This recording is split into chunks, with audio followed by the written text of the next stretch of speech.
So we vote and still back to square one. Look at people still suffering in bitter man John. We lose faith in the leader, and I'm not calling no names. We fed up of the lies and the dirty games. So it's right now we have a vote, no confidence.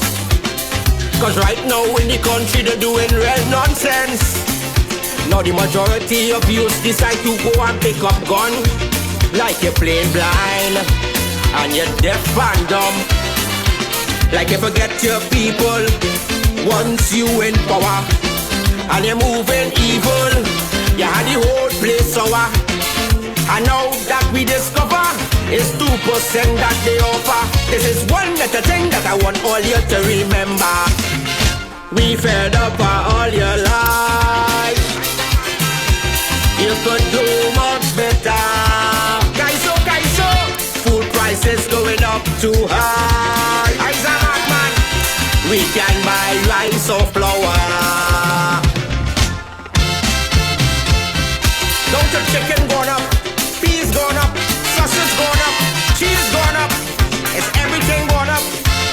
I's a madman. Kaiso. To talk about the crime situation now is a problem. Too much of rape, murders and robbery, how they can't solve them. I see you talk out we brain with a set of lies while the country going down the drain. Them don't care about nobody.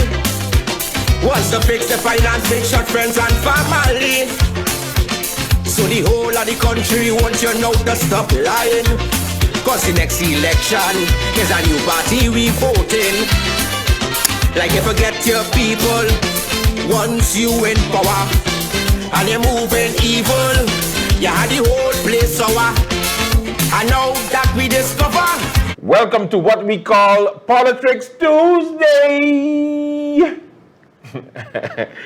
Welcome to another edition. Of course, I enjoy my Tuesdays so much because I am joined by a man who is often wrong, but sometimes right, but often, more than often.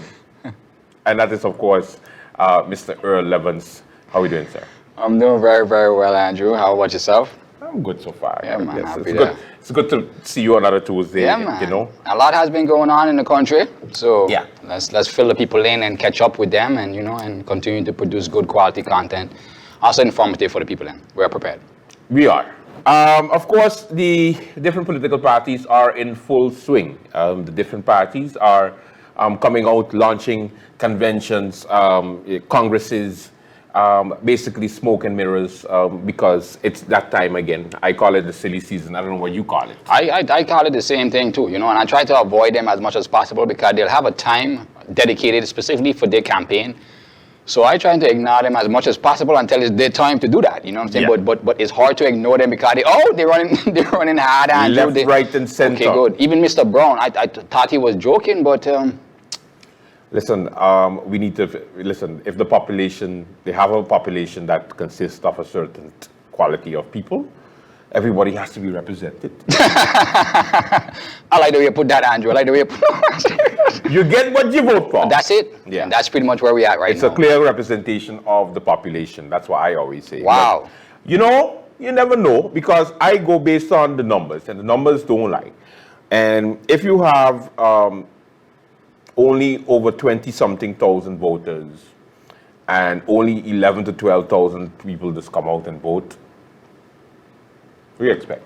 Yeah, I mean it's a lot of factors in that, and I definitely am trying to put my hat in that race and try to change that this year. So that's what I'm trying to focus on doing because we can't. How do you tell somebody that says, Earl, I am not going to vote. It's the same thing happens over and over. I'm tired of hearing them. I don't want to hear them. Even though they went a full term, they're full of shit. I ain't doing it. I ain't voting. Well, it's like telling somebody that I ain't going to eat because, I eat that food 100 times. But you got to eat. It's something that you have to do. It's not a choice, not an option. You will dead.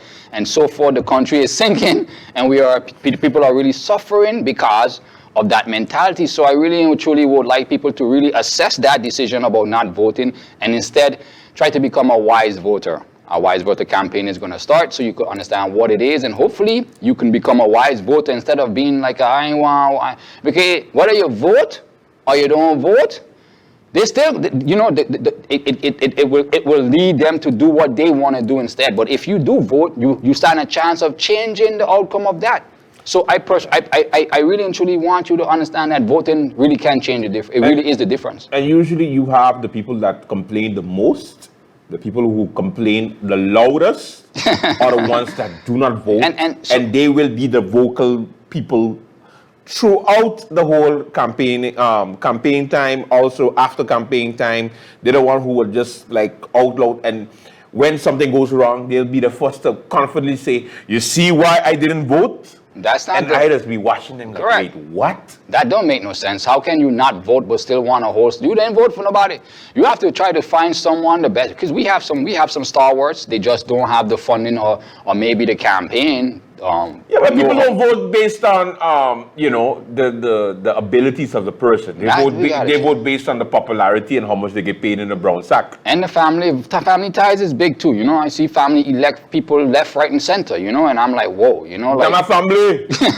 They're my family. They're my cousin. They're my cuz. You know. Yeah. And knowing they're not capable of doing the work, knowing what they're doing in there, what they're going in there to do. You understand? Therefore, we have a lot of subjects to touch on. You know, we're gonna start currently, because these are the things that will affect you if you don't elect proper, but more so intelligent representations to go in there and actually do the work. You know. All right. What's the first topic you have? Well, I see GEBE talking about. Yes, GEBE. Today, I mean, something fresh, you know. Today is Tuesday, March 14th. Happy birthday, Mr. Brown, but get serious, you know. Get serious about you want to run up in my parliament there time, or you going to postulate yourself for the highest body position, you know. Happy birthday, Mr. Brown, but let's get serious.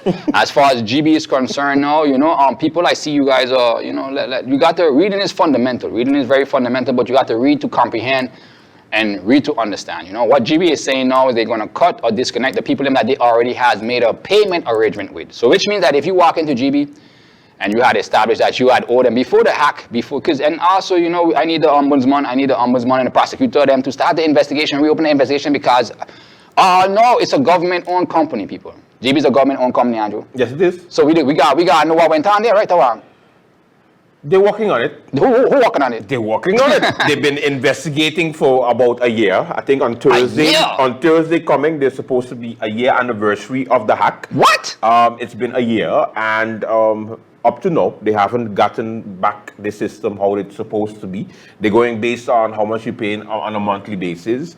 I think it's utter nonsense. Thank you. That the company continues to play on the strings of hard-working people. I agree. Has to pay them on a monthly basis based on an estimate that they think is right or wrong.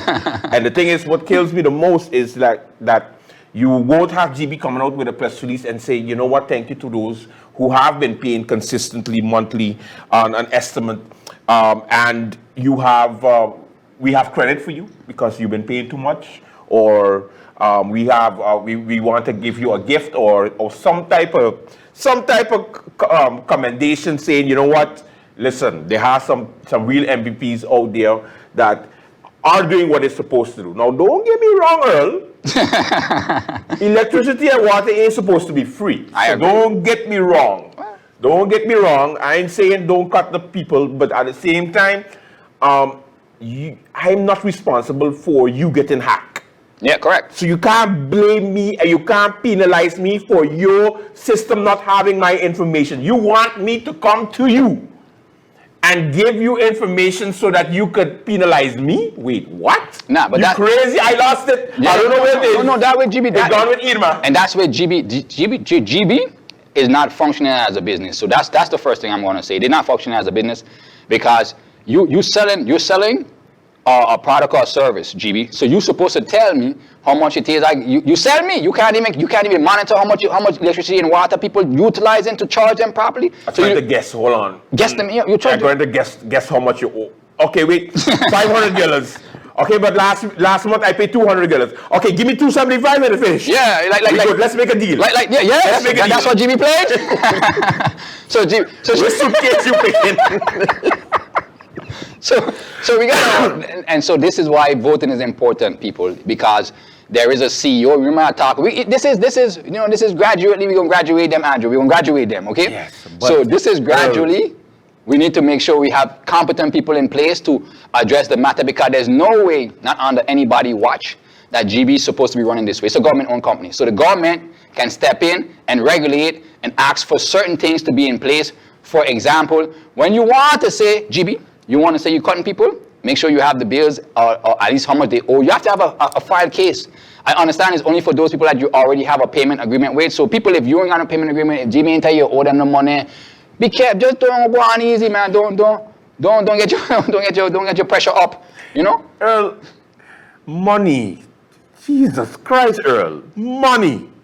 The money. No. But but we all know it's a money grab, you know. And I just want GB to understand that, GB, you're a government-owned company, and you're not a even though you have the monopoly, you're still a government-owned company. You know, it's only when it's convenient is when the Council of Ministers, because I have to say the Council of Ministers, because they took away the responsibility of GEBE from the Minister of Romy. So he's just like the spokesperson, but he's not the decision maker. The decision maker is the whole Council of Ministers, because apparently they have some ministers, and this is where I say some ministers, that decided to put their own family members on boards of these government-owned companies. And because of that, the Prime Minister get upset and was like, you know what? Every government-owned company goes through the Council of Ministers from now on, because you ain't going to send me jail. I ain't going to jail for you. So therefore, it will be a Council of Ministers responsibility. But we can appoint you as the spokesperson and say you could talk on behalf of the company. Oh, give some suggestions, yes. Yeah, but that's it. But you ain't deciding, no? You can't just put your cousin in there and have nobody can't tell you nothing. Or the girlfriend, or the sighting, or the girlfriend and the sighting. I think nah. Not a real place, Andrew. You got to shut on. I got to shut on today. What are the eyes shut and say not a real place? Crazy. What? Yeah, I know. You know. So the Council of Ministers is the one who's responsible for this government-owned company, and they put a temporary manager. They put a temporary manager there, so he's acting as the CEO. He's the one responsible. The only problem with that is that because we've always been this type of culture whereby we like to do temporary fixes. Yeah, correct. Whereby we just, okay, he doing a good job, and then off to the next, off to the next problem. Let's go fix the next issue.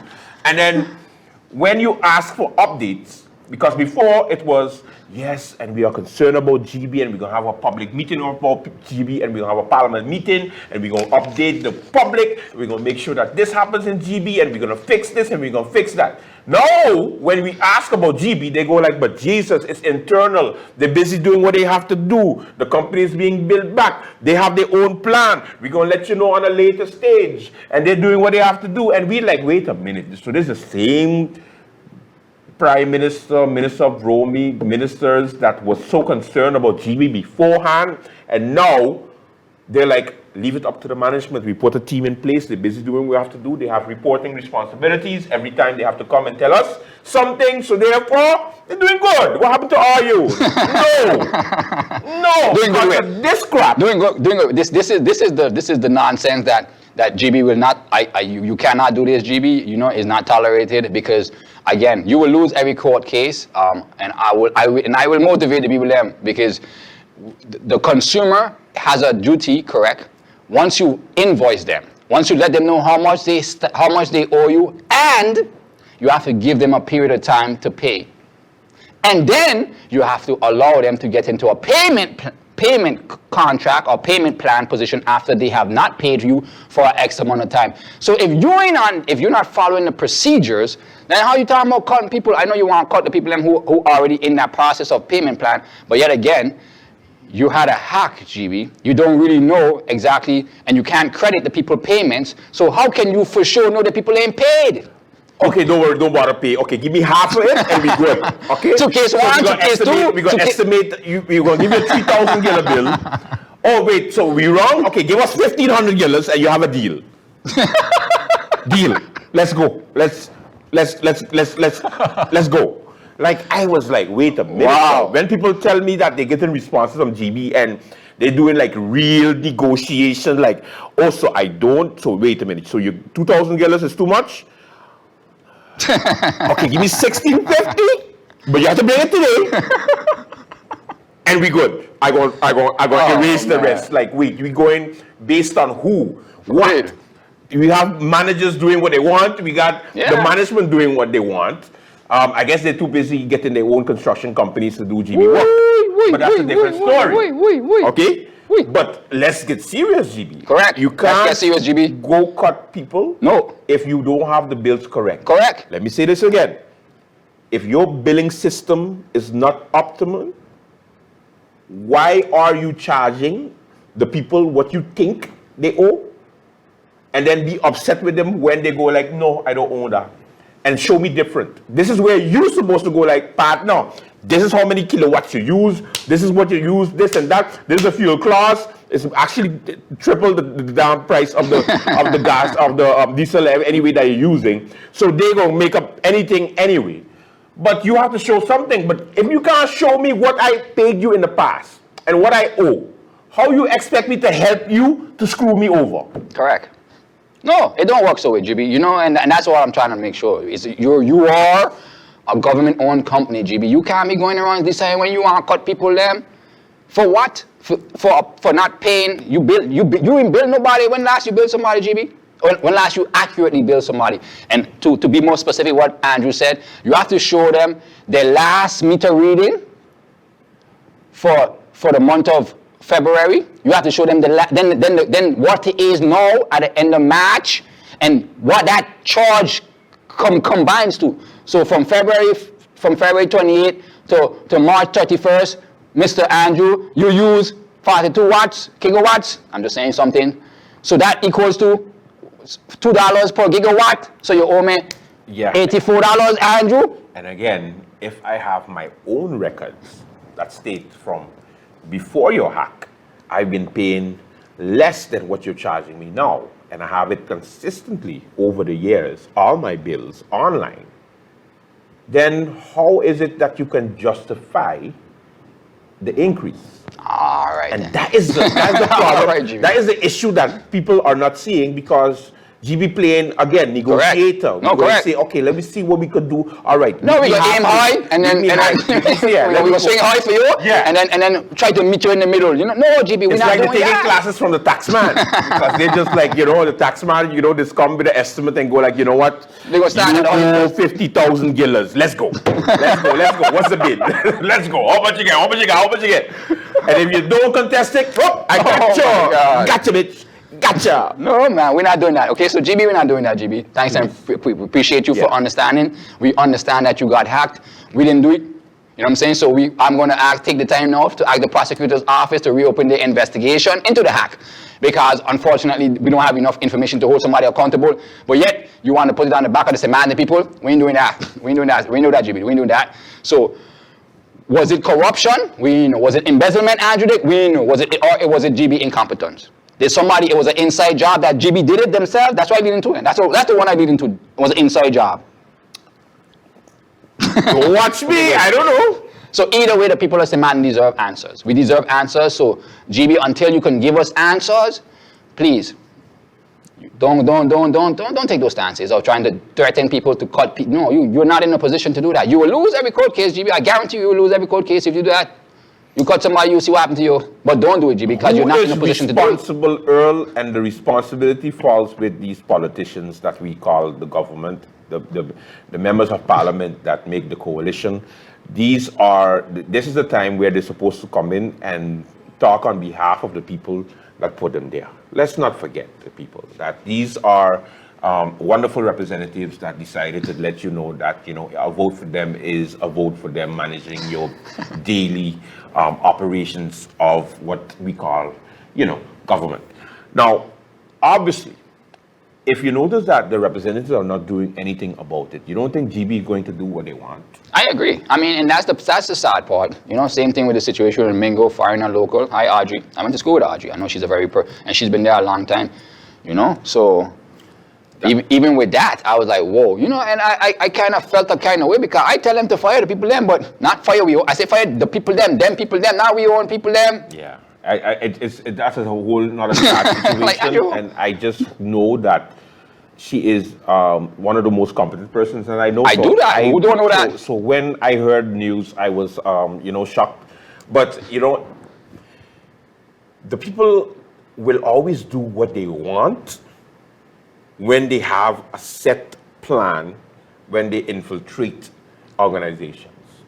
And I believe that is what is taking place at the airport, because there is an agenda that's being executed, and we are not being told about it. They're the ones who are using Mingo as a scapegoat.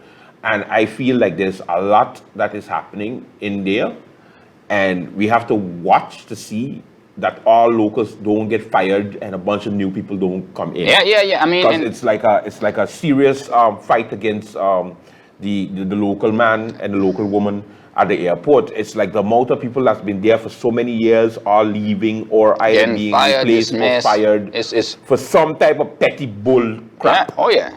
You know, and then the progress of the airport is very heartbreaking and demotivational. Because we just go like, wait a minute, are you an HR CEO or are you a CEO that's supposed to just go based on what your mission is? Your mission is to fix and finish the airport. What the whole up there? So what the whole up there? What the whole up there? Up on HR issues? Yeah. But what the whole up there, Andrew? Can you? What the whole up there? Listen to what this. Last thing they say? Apparently, we overestimated some of the work that was taking place, so we need to get more money. However, the jet bridges are here. So the jet bridges came last week. The police set up a schedule today on how the transportation is taking place between the port and to the airport. So we did some jet bridges. I think 4 jet bridges that we're going to have finally after 1, 2, 3, 4 years. Your fingers, man. You got to keep going there. Your fingers, my boy. Irma was in 2017. Seriously, as much as I 18, 19, 20, 21, 22, 23. As much as I traveled, Andrew, I can't remember the last time I went through a jet bridge to board an airplane, Okaseman. So you're missing some fingers, Andrew. I'm missing some, yeah, but from since Irma. I'm telling you, you're missing some fingers. So, but this is what I'm saying about we need to have competent and people who know what they're doing in the positions that they need to be doing things at, because it's impossible that the airport has been so stagnant. This is a pillar for our economy on St. Martin. You know, it's one of the main ports that come in for the region as well. You know? Listen, this government is going to get some serious licks when it comes to the judgment of the voter of not being able to complete the airport. And I know they're going to say that it wasn't in their hands.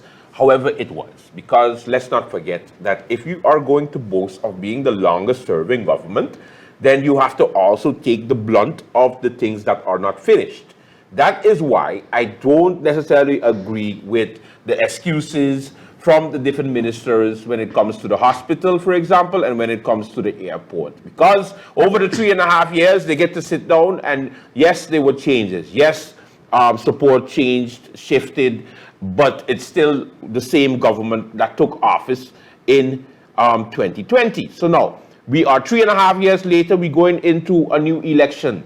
So that means that you have to defend whatever you were in charge of. And even though it's not finished, you're going to have to explain to the voter why it ain't finished. How you going to tell somebody, Earl, that walk up to you and says, but why you ain't finished the airport? And then the first thing you will say, you see, what happened was, so there is a CEO, and they'll be like, right. You know, and again, these are the government-owned companies. Government-owned companies, these are. So how can we expect, if the government can't even manage, conduct, or even enforce, review their own businesses, how can we supervise? They're the one who appoint the supervisory board. It's literally called the supervisory board. Like, oh my God. Like that is literally what they're supposed to do, supervise. They're supposed to be looking from above to check to see like everybody's doing what they have to do. If you notice that things ain't going how it's supposed to be, and you do the hands-on approach, and then people go like, but listen, minister, you're supposed to not be involved in that because at the end of the day, that's why you have the hierarchy, you have the different departments, you have the whole ministry, you have people who are supposed to be dealing with oversight. But somebody has to take the responsibility. If we're not going to blame the CEO, we're going to blame the workers at the airport. We can't do that. We're going to blame Ballas Nedam. And you can't say Ballas Nedam because it's the Dutch. And they're the one who gave us most of the money, so why we bitching for? Or we going to complain to Parliament. Parliament going to say, no, well, we appointed ministers, so it's ministers' fault. Then when you go to the ministers, they go like, but listen, what you want me to do? I do as much as I can, but, you know, the supervisory board went and fired people without us knowing, and then we ask them about it after, and we're waiting for the report up to this day. Yeah, Is the Martin a real place? No, it's not a real place because, okay, moving forward, Andrew, also they have lottery venues. You know, we have 360, we only five short from having one every day of the year. We have 360 number lottery ticket venues, according to the sale. Andrew, we only got how much? 7. We only got 7 operational license holders. Okay, 7. wait a minute. I need to write this down. 7. So 360 venues, lottery booths. Yeah, selling. Not you could buy lottery from. And 7 what? We only got 7 operational license holders. And 7 operations. So I gotta play the numbers 3607. We're gonna take a commercial break, and when we come back, more Polotricks. I play that number tonight.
Yes, and welcome back to Polotricks. And of course, we were talking just before the break about me buying the numbers 3607. That's 4 numbers.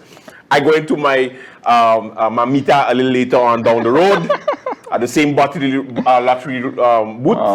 to pay. No, but in all seriousness, you know, 16 square miles. That's what we is. I don't want to say 37 yet because the French side don't belong to us.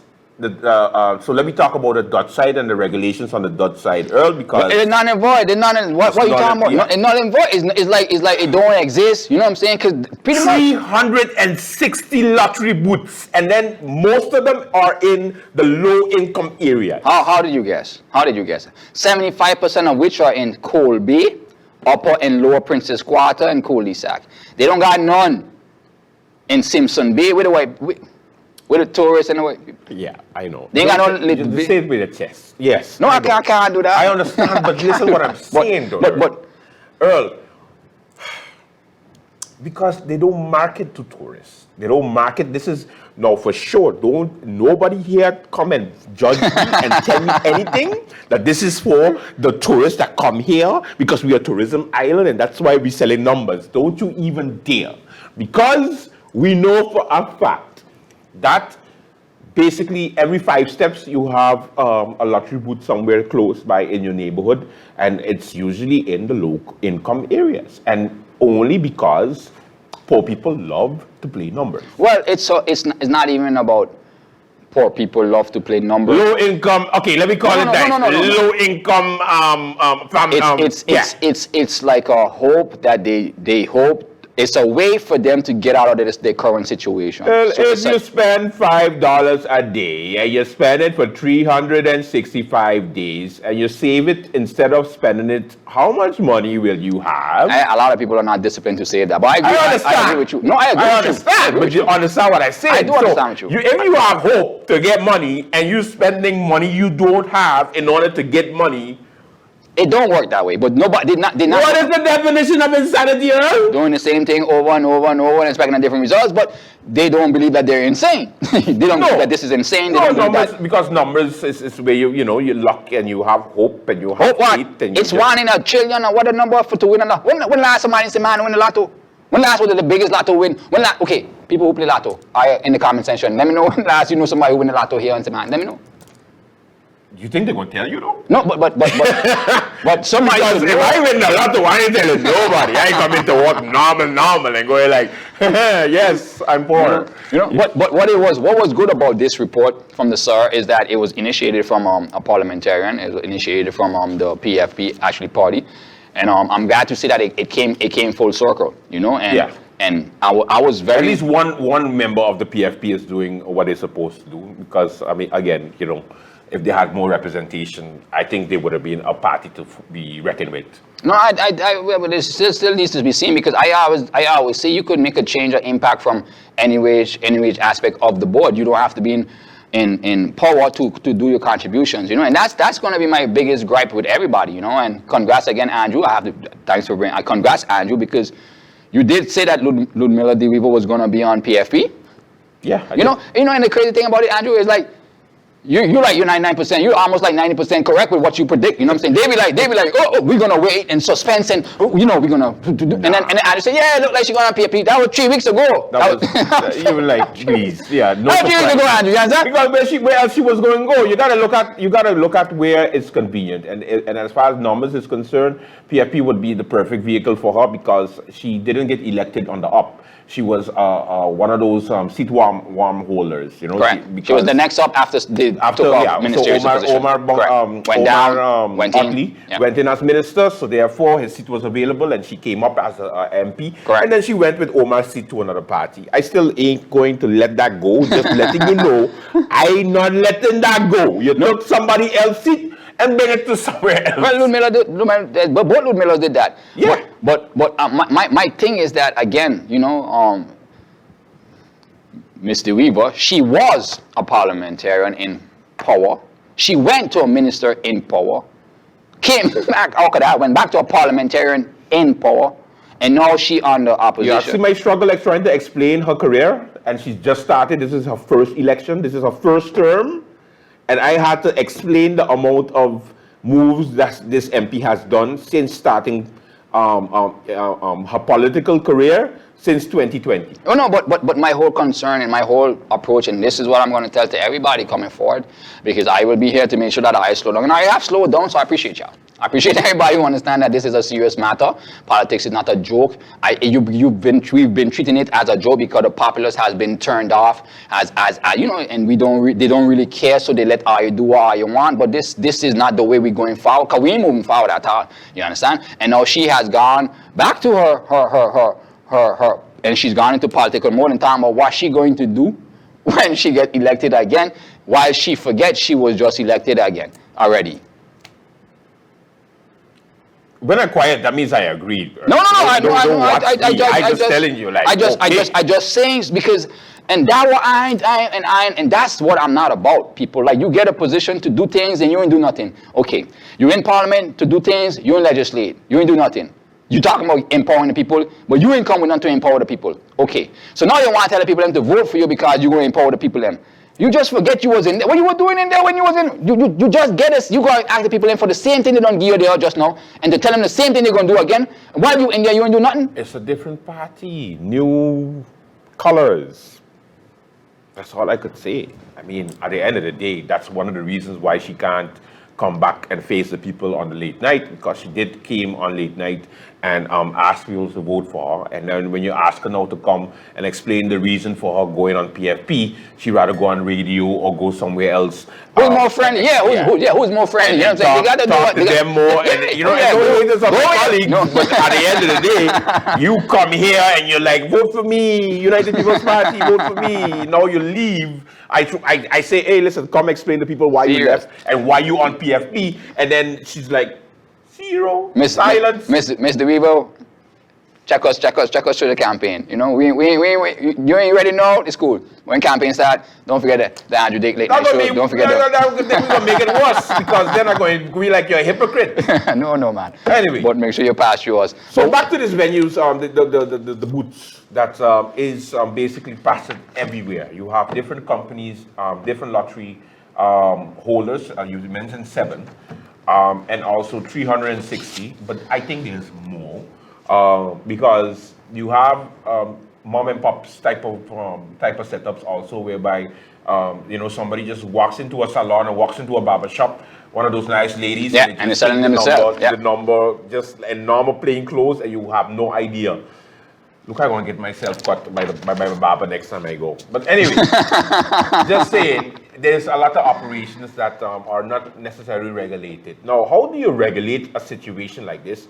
And this is where I get kind of pissed off with our government because, again, instead of punishing the license holder, you going after the small man that's trying to make $1. No, I agree, because again, this is where enforcement is coming in, because somebody has to go in and see if you're legally established to sell, or you following the ordinance. Yeah, but if you don't understand this, Earl, if the license holder gives you permission to sell on their behalf, they're smarter than that to just employ you.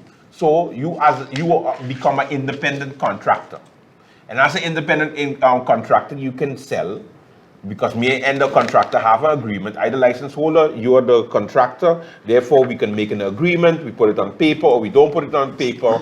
We shake hands, whatever, and you start to sell numbers for me. If I decide that I want 5 locations to sell the numbers from an agreement that I have from the license holder, am I breaking the law? You see how St. Martin people is, and that's what one thing I love about St. Martin is that we love to go in gray areas. We love to go. We love the loophole system. Okay, so since technically I be supposed to be the license holder, but I can rent it to Earl and get $5,000 a month, but still be the license holder. Who wins? The license holder. The license holder, because I gonna be chilling at home, and while Earl does the hard work day to day, struggling to get my $5,000, but I can get it at the end of the month. Well, it's not a struggle, because the reason why the reason why 7 business license holders have allowed for 360 booths to be done is because it's a profitable business. You know, it's kind of like an addiction. It's, you know, and the way the sirs broke it down, and I would like for everybody to read the report, they call it an addiction, and I agree with that. I mean, besides the casinos already there, I think this part of the this 3607. Andrew, I'm serious. Sorry. Andrew. Okay, go ahead. I'm serious. I got this. You know, and it's staggering, and it's staggering, but it's more so heartbreaking to realize how much people actually are involved in. And I'm not saying nothing, St. Martin. Please understand what I'm saying. Lottery, it's your money. You do as you please with your money, you know what I'm saying? But at the end of the day, you have to realize that it's a business. You know, because again, I'm going to give you a straight up confession. I was sports betting. Everybody who knows me knows that I sports bet. That's the only gambling I do. I sports bet on teams and sports, you understand? Mm-hmm. And even me, I have to admit, like, back in the days, it was easy. It was, you know, I built my business here, you know, but nowadays, it's all a money scheme. It's all controlled. So I myself, I had to retire from that, because at the end of the day, I've realized that it's not in my best interest to continue going around in that kind of manner. So That's all I'm trying to say. You have to make the decision for yourself. If you have been hitting, you got numbers, your grandmother give you dreams, you know what I'm saying? You could read the numbers, you could read the system, you Smoke could the read cigar and blow it in the air and see the numbers like, And okay, 6. and if it works for you and it's profitable for you, then by all means. But the majority of the people that buy numbers is not profitable for them, to the point where SIRS now has calling it an addiction. It's now recommended, that we need to focus on gambling, and I agree, and I totally wholeheartedly agree with this, that we need to treat it as a mental illness, because Nobody tell me what to do with my money. I just work hard for it. Nobody tell me what to do with it. You crazy? You want to see some other people get crazy? Go after their gambling habits. You crazy. But according to Article 12... Addiction, no. Mind your business. Yeah, correct. But according to Article 12 of the Economic, Social, and Cultural Rights Treaty, in conjunction with Article 21 of the Constitution of St. Martin, the government has a legal obligation. Legal obligation. You know what's the obligation? They don't have a choice. This is why there's boops the controllers when I go in the casino. What you say? What you say? You didn't see me, nigga. You didn't see me. You didn't see me. No. They have a legal obligation to take the necessary steps to provide adequate care for persons suffering from mental illness such as gambling addiction. But more so than that, you know what I'm saying? The implementation of the Gaming Control Board is They're working on it. They're working on it. They've been working on it since 10. You know, it's more necessary now than ever before, because we have, like you say, you book the controller and he does nothing. He does not regulate you. You don't check in with him. He doesn't check, man. His phone. What? You want to tell a controller? Listen, if I had to see the date and a controller tells somebody not to come in or not to go and do this, oh man, that would have been that would be classic. Like, hey, listen, by law you're only supposed to come here twice a week. I seen you 3 times now, so you're out. That's it. But see you next week. But my whole case and point, St. Martin, remember, you watch episode 1, watch episode 2, and when you watch episode 3, you're gonna see that Earl is consistently saying the same thing. The people who are supposed to enforce the laws is the problem in our country. They want their money. They want their money. Crazy. You know, because if 3607. That's the number to play, guys. Andrew, you know you're on this week, man. I missed you though. But listen, people, seriously, because if they were at least trying to help you better yourself and better your situation, to minimize you entering the case, if they just enforce what it already has, I think we'd have a better expression of society. Because you would have to know that you can't go in there today, so you have to. But every day, you losing money, borrowing money, can't pay this, can't pay that. You're hungry, can't feed your children, can't pay. Like, no, St. Martin, and then you can't get yourself out of it. It's really and truly a mental health and an addiction, and I hope that we really and truly take this SIRS report seriously and address it and get the proper gaming commission, but also the proper enforcements going on for our people to progress properly. With that said, this segment is brought to you by Rubbish Lottery. Make sure you go and play your numbers tonight. Make sure you play your birthday, your funeral, any day you want. Oh, man. Just joking. All right. The Congress and there's 2 Congress that are pending. Is of the National Alliance and of the United People's Party. Everybody is looking out, especially for the National Alliance, because of the infighting that's taking place very publicly. And of course, the budget meeting is ongoing. You have the different ministers in Parliament selling their dreams and wishes. But at the same time, let's not forget that it is an election year, and of course everybody is going to want to put their best foot forward. Going forward with the National Alliance and the Congress that they're trying to organize, the question is the nominees for the leaders, the leadership of the party. Of course, Severa Jacobs is the current leader of the National Alliance, but you have contenders such as Rudolph Samuel, he's contesting now. Who's trying to contest it, but still deciding on leaving the party, yes or no. You gotta make your mind up first. That's the first thing. You gotta make your mind up first, Andrew. You can't I understand. How you gonna contest it if you gonna want to be there? Because you then take over the leadership and then change the direction of the party. Then you have the highest vote getter during the last election, and that's Mr. Doran, our Minister of Romy, and I hear that he's on a rampage. He's doing what he wants. He's listening to nobody because he was the highest vote getter. He don't gotta listen to nobody. So he won the leadership of the National Alliance. And then, of course, Onday, William Marlin's son is also trying to get the crown and be the king because his father is stepping down, is advocating, and now they want a new leader, or they're might stick with the same leader. But everybody is advising against that because of where she took the National Alliance from where it was to where it is today. So my question is, Earl, please tell me a story. Can you tell me based on all the infighting that's happening in the National Alliance, who will come out on top, you think? Well, it's a tricky question. I know. Because I don't see, again, I'm going to repeat the same thing. It don't matter who the leader is. Without unity, they don't stand a chance. And because they get together, but they get unity. They don't when they come close by. Nah, they don't have, because again, they're treating this like life and death. I mean, because when you watch the rest of the people and stuff, like they don't support. Like there's no other national alliance nowhere around on a national alliance, nothing. And that's the most scariest part to me. Is like they're not professional enough to be like, okay, Unde, I know you're contesting the election, may the best man win.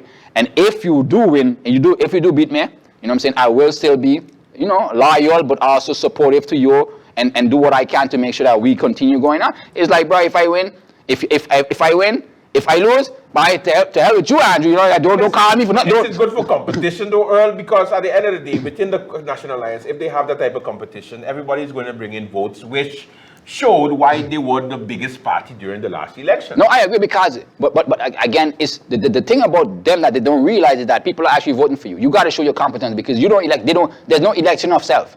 There, you understand? Yeah. So it's a voting process where you got to convince the populace or the board or your constituents to give you that confidence in your leadership skills, to put that in you. So and that's what you should respect. That's what you should respect. If you don't get it, you should respect that, try to work and get better to get it the next time. If you have it now and you lose it, you should respect that you didn't do your job. And that's what I mean by they're lacking. And I hope that they realize that without that mentality and that unity, regardless of who gets the leadership, if they don't come together, that's what I mean, Andrew Dick. Okay. Whoever win, don't matter.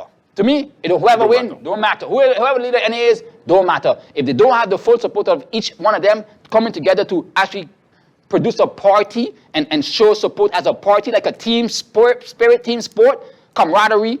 So, if they don't got all our factions in there, yeah, you ain't messing. It don't matter who the leader is. Yeah, because then they're not united. Correct. Okay, that's okay. You understand what I'm saying? Yeah, that's a good point. So then it's gonna be a dog eat dog world, and then they won't have respect for, let's say, I come to your house, because this is campaigning. I'm a master when it comes to campaigning. I come to your house, and they can say, hey, how are you doing? Yeah, but I voted during the last year. Oh, you voted during the last year, but this year you're going to vote silly, huh? Don't what? You're taking away a vote for a vote. It's the same vote. You know what I'm saying? But normally, when you reach your house and it's voting your party color, you say, yeah, thank you so much for your support. I appreciate that. And he's a great choice. And, as long as you support NA, we're happy with that. Thank you so much. Anything we else can do, let us know. But thanks for your support. We're here for you. That's what you're supposed to say. Yeah, not, what you voting for he for? No. No, don't give me your vote. Give me your vote. Give it to me. Give it to me. So if they don't clip that in the butt now, that what the campaign going to look like? Yeah, that's a good point. Coming from an expert, eh? That's a good point. No, so let me open the eyes then for them. You understand? Yeah. So that's why I'm urging them, in fair spirit. I like campaigning. In fair spirit, without unity, it don't matter who the leader is. They're not going to make it. They're going to eat each other, as they're doing now. Yeah, from within. And that's a scary part. That's a good point. All right, and then the United People's Party, they are the ones that are organizing the Congress. At least we know who the leader is. We know who the deputy leader is, because it's very straightforward, and they came out beforehand, so therefore they don't have that infighting. They're just building their roster. As far as the different type of candidates, because there is a lack of women that are not represented in the United People's Party due to the exit of Krisha Heliger-Martin leaving. Then you have Ludie de Weaver leaving, left. Krisha Heliger left. So therefore, the lack of women in the United People's Party is what people are going to look at, because let's call a spade a spade. Women are the voter majority in St. Martin. They are, we have more eligible women who are, who can vote, and they made up the largest section of voters during the last election. So I don't think we're going to, the men going to pick up the pace and be the biggest one this time around. I don't believe in that. I don't believe that a sex determines how good of a politician you're going to make. So women, I mean, and I'm not a, you know, unfortunately, I'm not an equalist. I appreciate a woman. I love my mother to death. You know, she's my best friend, my confidant. And what she offers me, my father can't even fathom. But what my father offers me, as far as his wisdom, his guidance, my mother can't even fathom. My mother has support, love, and encouragement. My father has guidance, you know what I'm saying, the way forward, problem solving. It's two different levels. It's two different expressions, but both of them are very important, you know? Yeah. But as far as we decide, oh, you got a woman to women, so that means your party is bad, or the DP full of women, so that means their party is good. I don't believe a sex determines good or bad politics. I believe your willingness to work for the people, understanding your job assignment, having a plan of action, coming in there, executing it, asking someone to show for it, track record of working for it, trying to make yourself better, also making the country better. That what makes a great politician. Man, woman, dog, cat. That's a good point. Child. The reason why I say Indian. that is because Chinese. Yeah, I get it. It's not. The thing is, the equality situation is we don't even have to bring it up when it comes to St. Martin, because clearly, you know, having a woman prime minister, having the first woman prime minister back in 2010. Where I was. I know, but I just want to let the people know. I want to let the people know. No, I want to let the people know. I want to let the people know. First prime minister of country. No, I want to let the people, because people are going to tell you Silveria. I know she was the second. No. We don't pass that. Then we had Leona Marlin as the second prime minister. Thank you for correcting me. Because them term was short. Them talk was short. So then after Leona Marlin, then we had Sylvia Jacobs. So let's not wait, what? We passed that already, man. The number of women right now representing in parliament, even though they're independent, most of them, at the end of the day, they're still women. So guess who make up most of parliament? We don't have more men, but I just saying, like, we never had that much women in politics up until our constellation since 10-10-10. So we had women leaders. So equality, are you doing good? But my question now to the Saman people is this: how much women leaders that you have now have given chances to, have made you proud, have done things that you could say they do? What they do?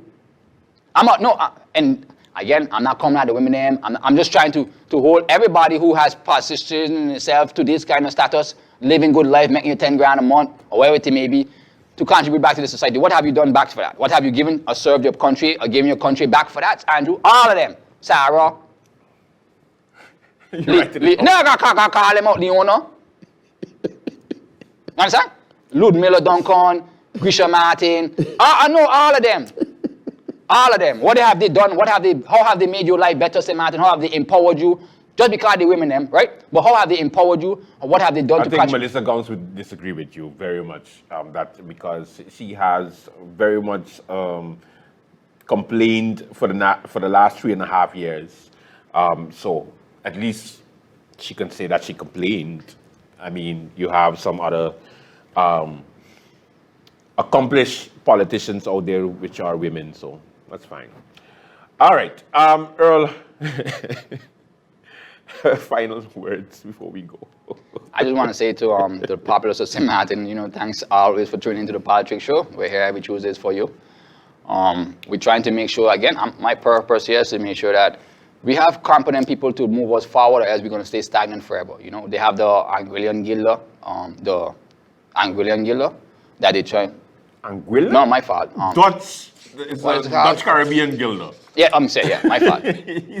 No, it's a Caribbean Gilder, yeah. The Dutch Caribbean Gilder replacing the national, the Think about Anguilla, man. What's wrong with you? Yeah, man. I got Coward going crazy there for most splash, but I make it. But, you know, and these are the decisions that I don't support.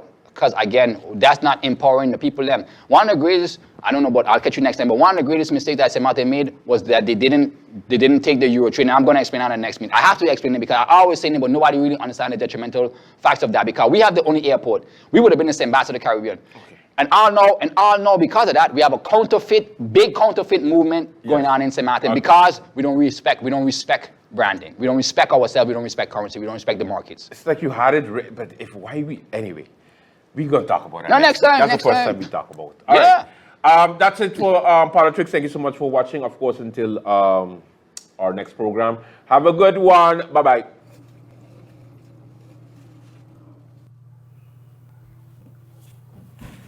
So, season 2 is coming out tonight. Why are we watching the TV show? You and Mom want to activate Tell TV Plus for a whole month just for one night. You know, Tell 'em has a new app with one-day access to Tell TV Plus, right? The My Tell 'em app. You lie!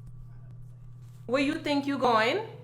Well, I need to activate my data plan to watch the show on Tell TV Plus tonight. You know Tell 'em has an app with all those features, right? The My Tell 'em app? You lie! Does everybody know this but me?